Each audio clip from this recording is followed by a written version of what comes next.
With SmackDown viewership up following the Vince McMahon scandal and more, this is Wrestling Hub. My name is John and you're watching the Wrestling Report for June 19th.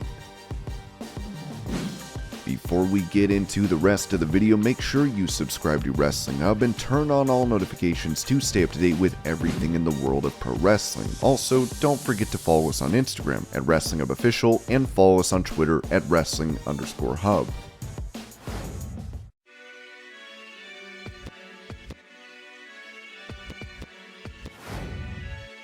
Touching on the Hurt Business's impact on black representation, Bobby Lashley said on WWE Table for 3, "We were able to give our audience a different look at black talent because before, it was always like you had to be militant or dancing or you had to be this or that." I was like, no man, all of us make good money. We carry ourselves in a certain way so we don't have to be thugs. We don't have to be this, we don't have to be that. We can show kids, such as my son and kids growing up, that these 3 black athletes that are very talented, they can do anything else. But at the same time, they're not a thug. They're not tap dancing. They're not doing any of this. We're dressing nice, and that was one thing we made sure that we did all the time, is come as the character that we wanted to be, which was professionals. That's where the business part came into it. I loved everything about it, and I think it transcended so many different areas that we got locked into, and I think so many people saw that. I got a couple messages on Instagram. They took pictures of their son, like my son went in the closet, put on a little suit after he saw you. That's incredible. That made me feel good.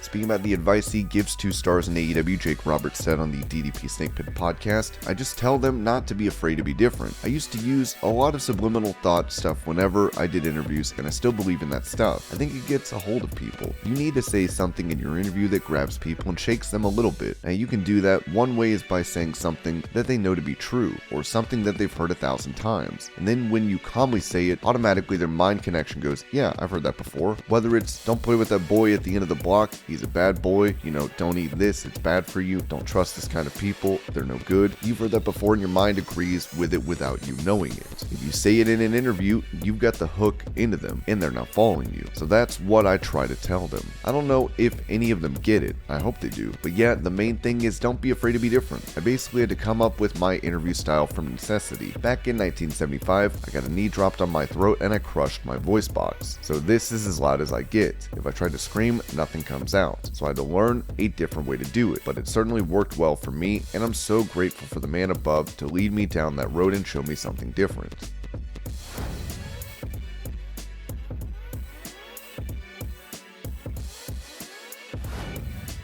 With Matt and Jeff Hardy previously set to wrestle at Triple Mania, Matt has revealed his new partner for the event will be John Morrison.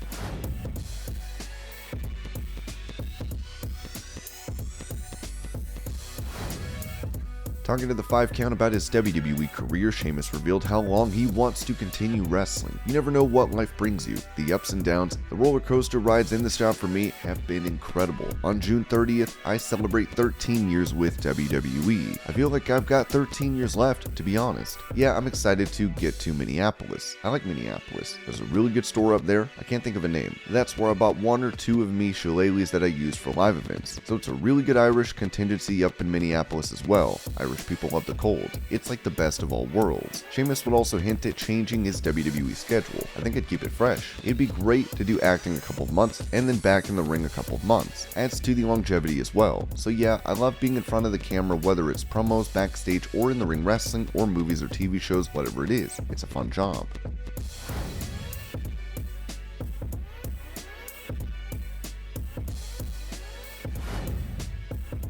Given Vince McMahon was announced to be under investigation by WWE for hush money payments to a former employee who he allegedly had an affair with, many were surprised to hear he'd been making a statement on SmackDown last week. Because he did, ratings for the show went up as Spoiler TV reported that the June 17th edition brought in an overnight average of 2.274 million viewers, with a 0.55 rating in the 18 to 49 demographic. The SmackDown from the week prior brought in 1.8 million views and a 0.4 rating in the previously mentioned demo.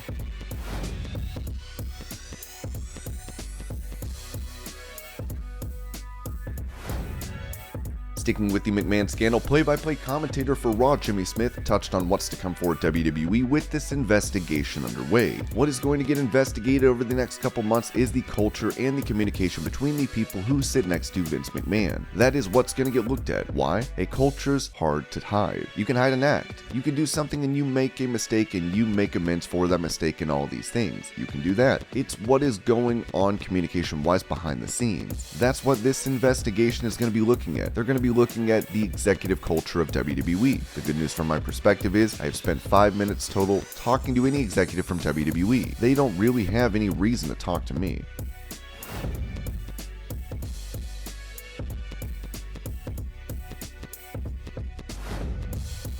With Natalya and Ronda Rousey in a feud on SmackDown, Ronda took to Twitter to call out Natty, saying someone needs to tell you your discount OnlyFans sister fetish YouTube channel is weird and embarrassing. Natalya would respond writing, "It was either do a channel with my hot sister or bring people to a rock at the back of my farm to cry and talk about conspiracy theories. I chose the sexy sister thing, because we might be weird, but we're not as weird as your hot takes on life."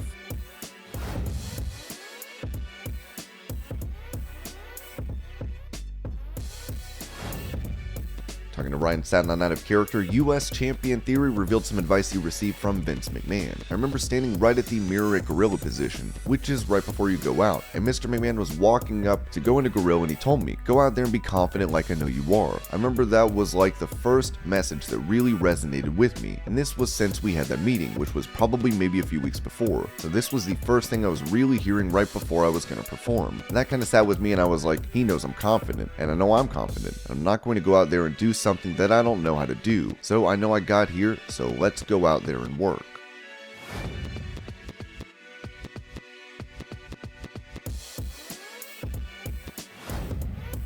When it comes to why he chose AEW over WWE, one half of the acclaimed Anthony Bowens revealed on LGBT Sports Podcast, "I had interest from NXT WWE. Then I didn't hear from them. When my match with AEW aired, I heard from them the next day and they offered me a deal. Tony Khan caught wind of it and brought me down to Jacksonville, which ended up being the same thing that was happening to Max Caster. And Tony ended up pairing myself with Max. He wanted us to be the acclaimed. We went out and wrestled that night and he offered us contracts when we came through the curtain. AEW, since it opened, was where I was looking. I switched my focus to it. I just really wanted to be here. So I took the opportunity and we ran with it."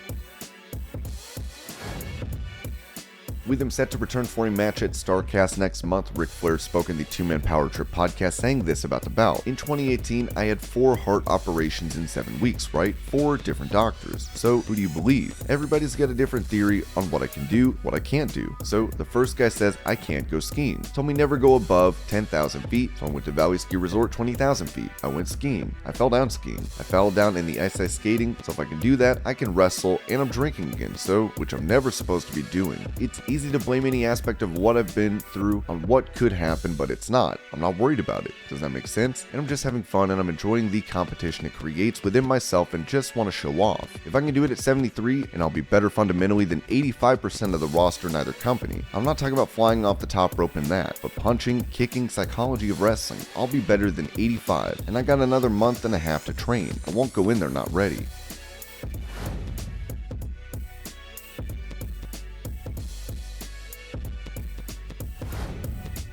On his podcast, Kurt Angle recalled Vince McMahon trusting him to perform moves in the ring that were banned in the early 2000s. "Well, not for me in particular, because Vince McMahon pulled me aside and told me, 'Listen, I know that 90% of your repertoire is suplexes. I want you to keep them because I know you're safe with them. You never land anybody on their head and I trust you that you will continue to do a good job.' So he allowed me to continue to do my belly-to-belly suplex and my German suplexes. The thing is, I was really grateful that I didn't have to take them out of my repertoire, because that's what I did. That's my offense. Thank God Vince McMahon continued to let me use it."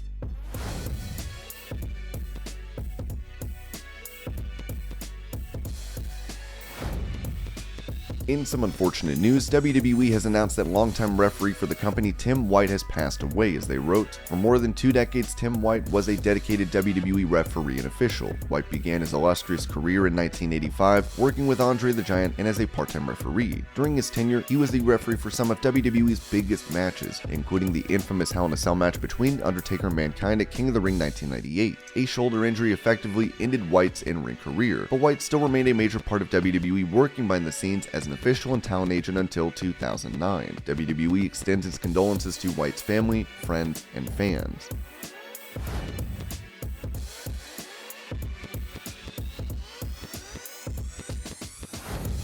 With him in Chicago for a Warrior Wrestling meet and greet, Will Ospreay had a touching interaction with someone, as a fan wrote. After driving nearly an hour and a half to the north side of Chicago on a Friday, dealing with brutal Chicago weekend traffic in the heat with no place to park or move because every sidewalk and street is just packed with people, Will is probably one of the best pro wrestlers, if not human beings, I've ever had an interaction with, because I couldn't physically deploy my ramp to get out of my van. Him and the amazing Warrior Wrestling staff were kind enough to just meet me outside in the parking lot and talk for like 30 minutes and just shoot the shit about life and wrestling. He was even kind enough to get in my van so I could take a picture with him, and signed a poster and my AEW Chicago hat. Plus, we talked about the Forbidden Door and how he is personally going to kick the shit out of Orange Cassidy for me. Will and the entire Warrior Wrestling staff made everything about this day and experience worth it for both Urza and I. Thank you guys so much. Forever grateful, and God bless.